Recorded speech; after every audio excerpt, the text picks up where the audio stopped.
Good morning জনিতা, Radhe Radhe বন্ধুরা। সকাল সকাল আবার একটা নতুন ব্লগ নিয়ে হাজির হয়ে গেছি। এখন আমরা রাস্তায় আছি, এটা ব্যারাকপুর থেকে আমরা যাচ্ছি মা অন্নপূর্ণা মন্দিরে। ব্যারাকপুর স্টেশনে নেমেও তোমরা আসতে পারো, না হলে টিটাগড়ে নেমেও আসতে পারো। টোটো অটো যেটা খুশি তোমরা নিতে পারো। এই যে আমরা সবাই এখন অটোতে বসে আছি, আমরা বাড়ি থেকেই আসছি সবাই টোটোতে করে।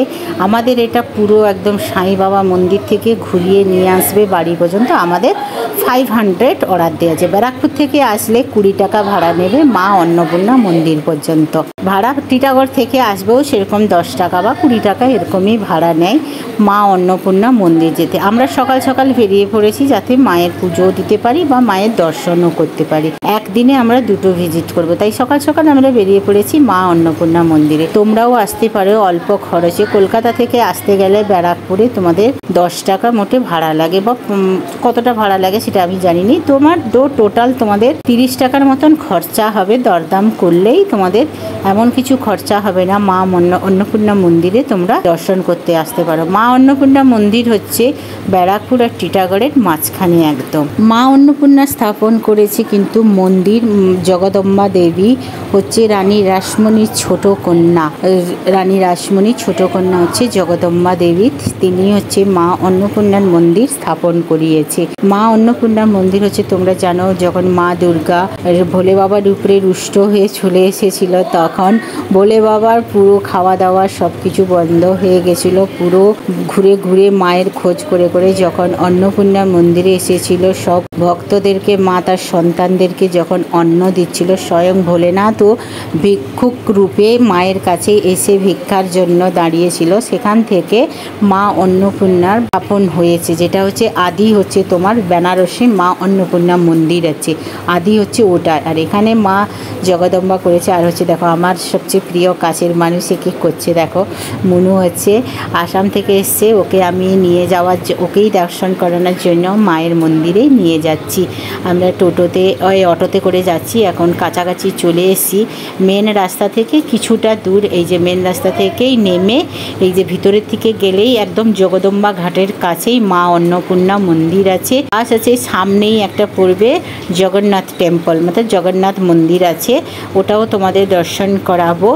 আর চলো আগে তাহলে আমরা মায়ের দর্শনটা করি। এখানে রানী রাসমণির ঘাটও আছে। রানী রাসমণির ঘাট এখানে অনেক জায়গায় আছে, এখানে আমি যাব না, শুধু আমরা যাব মা অন্নপূর্ণা মন্দিরে। কারণ আমার মেয়ের কলেজও আছে, তাই জন্য তাড়াতাড়ি করে আমরা এটা দর্শন করে নেব, তারপরে মেয়ে আবার কলেজে চলে যাবে। এই জন্য আমরা চলে যাচ্ছি। দেখো সবাই কাজে যাচ্ছে, আর বেশি দূরও নয়, আর বেশি টোটো ভাড়া বা অটো ভাড়া লাগে না।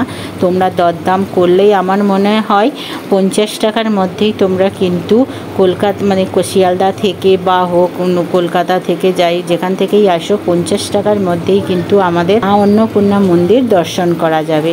ওখানে সবাই মানে সব থাকে, সব কিছু পাওয়া যায়।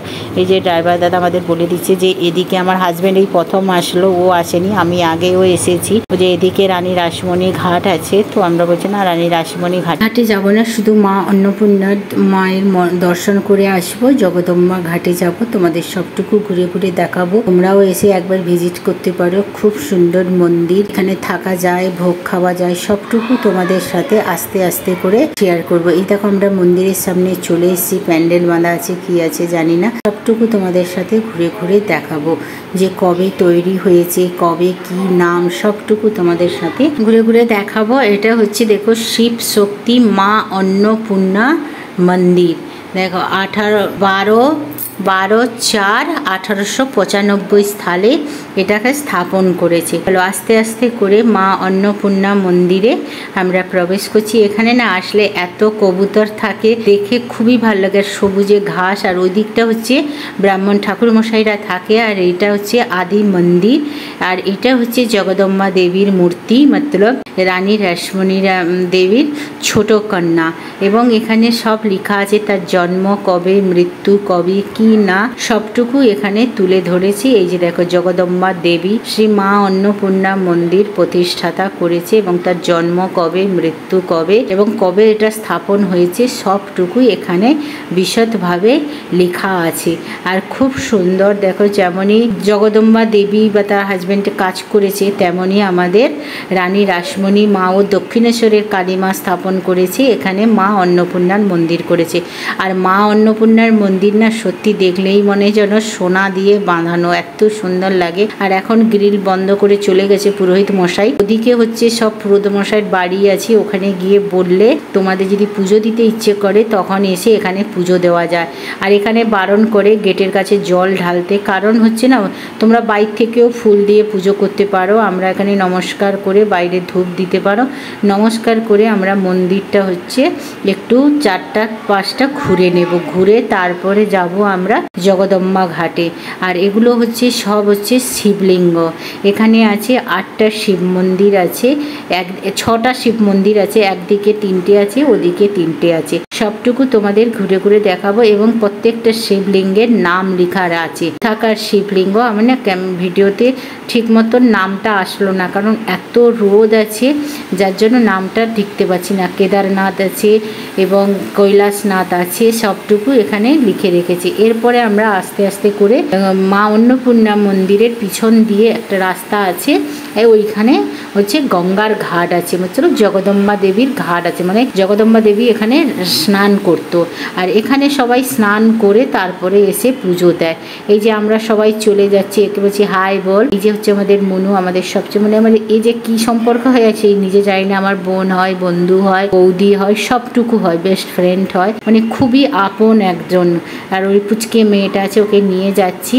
ও হচ্ছে আসামিস, নেপালি সব ভাষাতে কথা বলে, আমাদের মাথার উপর দিয়ে চলে যায়, ওই হিন্দি কথা বলতে বলে একদম বলে না। এটা হচ্ছে বজরংবলীর মন্দির, ওর মা খুব ভক্ত। আর এখানে ভোলে বাবার মন্দির। আর এখানে সবাই স্নান করছে।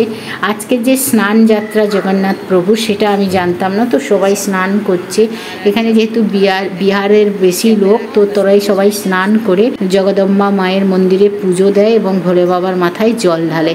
আর ওইদিকে দেখো কি সুন্দর বিল্ডিং সব আছে, এইটা দিয়ে গঙ্গার মানে যাতায়াত করে সবাই। দেখো স্নান করছে, আমি ভিডিও করছি বলে সবাই হাঁ করে দেখছে, বলে পাগলটা কে রে আমাদের স্নান করা দেখাচ্ছে।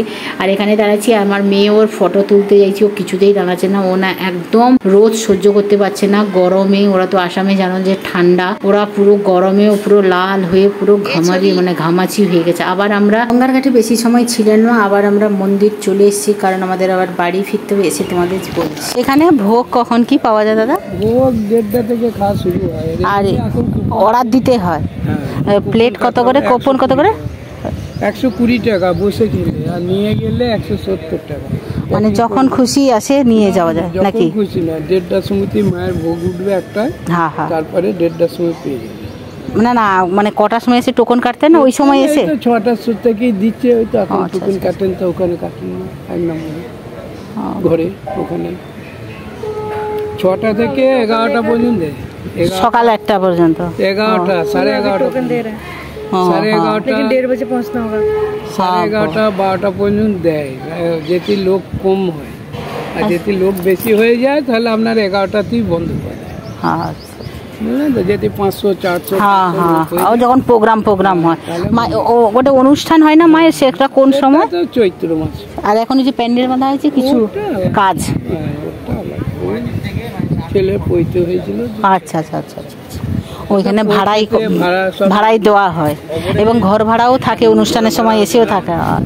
ঘর ভাড়া এমনি নেয় সব 500 টাকা করে ঘর ভাড়া। এবার সব থাকে। আচ্ছা আচ্ছা, বিশ্রাম নেয়। অফিস খোলা আছে না, অফিস এখন খোলা নেই, ওই 1 নম্বর ঘরে। সবটা মন্দিরে না আসলে মনটা খুব ভালো হয়ে যায়। এটা হচ্ছে অফিস ঘর, এখানে তোমরা ভোগের জন্য কুপন নিতে পারো। দাদা সব বললে দিল ওয়াচম্যান যে কখন কি আসবে না আসবে, কখন কি পাবে, কি ভোগের দাম সবটুকু আছে। এখানে থাকার জন্য ঘরও আছে। আর এখানে দেখো ভোগের সব সবজি কাটা আছে, রান্নাবান্না হচ্ছে। আমি লুকিয়ে লুকিয়ে একটু ভিডিও করে নিলাম, লজ্জা লাগছিল তাই। আর ওদিকে আমার বড়মশাই গিয়ে অফিসে কিছু কথা বলছে। আর এখান থেকে মন্দিরটা কি সুন্দর লাগছে। তোমাদের এই ফোন নাম্বার নিয়ে তোমরা যোগাযোগ করতে পারো, কখন কি ভোগ পাবে, কখন কি টিকিট, সবটুকু এখানে ফোন করলেই জানতে পারবে। তোমরা একবার এসে এই মা অন্নপূর্ণা মন্দিরে এসে ভিজিট করতে পারো, সত্যি মনটা খুব ভালো লাগবে। মা সবাইকে ভালো রাখুক, সুস্থ রাখুক এই কামনা করি। আর সবুজের মধ্যে দেখো কবুতরগুলো খাবার খাচ্ছে।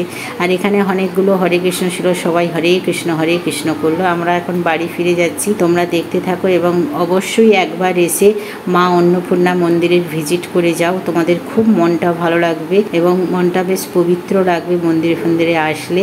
কেমন লাগলো কমেন্ট করে অবশ্যই জানাবে। আমরা এখন বেরিয়ে যাচ্ছি, এখানে যাব, পাশেই একটা জগন্নাথ মন্দির আছে, ওখানে আমরা চলে আসলাম সবাই। এসে প্রথমে আমরা বুঝতে পারি না জগন্নাথ মন্দির বলে, তার কারণ ওখানে মূর্তিই ছিল না, এটা গরুর এই তো এখানে দেখলাম মূর্তি নেই, সবাই পুজো করছে। তারপরে জিজ্ঞাসা করলাম আজকের কি আছে, জল বললো যে স্নান যাত্রা, যে ওখানে যাও, ওখানে প্রভু জগন্নাথের স্নান যাত্রা হচ্ছে। তো এরা সব উড়িষ্যাতে এখানে লেখা আছে, উড়িয়াতে, তোমরা এসে কথা বলতে। তারপরে আমি প্রথম পুরোহিত মশাইয়ের সঙ্গে কথা বললাম উড়িয়াতে, বললো যে হ্যাঁ আজকের স্নান যাত্রা আছে। তো আমি এখানে প্রণাম করে নিলাম, জয় জগন্নাথ প্রভু, নীলাচলে প্রভু, সুভদ্রা জগন্নাথ, এই বলরাম সুভদ্রা। তো বলেই আবার এখানে প্রণাম করলাম, প্রণাম করে বললে দিল ঠাকুর মশাই যে পাশেই হচ্ছে স্নান যাত্রা হচ্ছে, জগন্নাথ প্রভু এবং বলরাম সুভদ্রা মায়ের সবার স্নান যাত্রা হচ্ছে, তোমরা ওখানে গিয়ে একটু দর্শন করে এসো। চলো, খুবই ভালো লাগলো, গোবিন্দ না চাইলে কিছুই হয় না। তো আমরা আজকে চলে গেলাম, আজকে জীবনের প্রথম আমি কিন্তু জগন্নাথ প্রভুর স্নান যাত্রা দেখবো, সাথে সাথে তোমাদেরও দর্শন করাবো। বলবে এক সুরে বলবে জয় জগন্নাথ প্রভু, নীলাচলে প্রভু।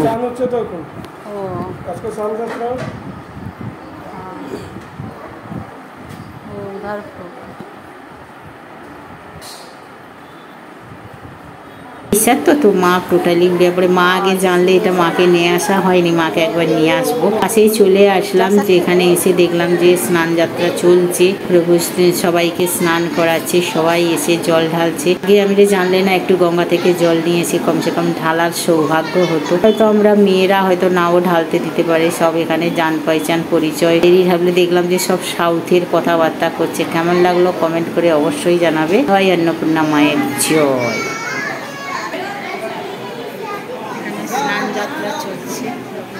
সবাই ভালো থাকবে, সুস্থ থাকবে। চলো পরের ব্লগে দেখা হচ্ছে। প্রেম সে বলো রাধে রাধে।